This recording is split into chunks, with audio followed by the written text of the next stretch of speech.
এটি হলো নির্বাচন পরবর্তী সহিংসতা।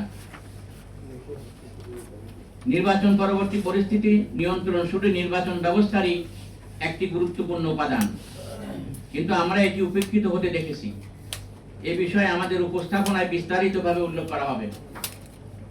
সহিংস পরিস্থিতি বিদ্যমান থাকা সত্ত্বেও সরকার নির্জীব অবস্থান গ্রহণ করেছে বলে প্রতিমান হয়েছে বিগত 2-3 দিন আপনারা নিঃসন্দেহে দেখেছেন।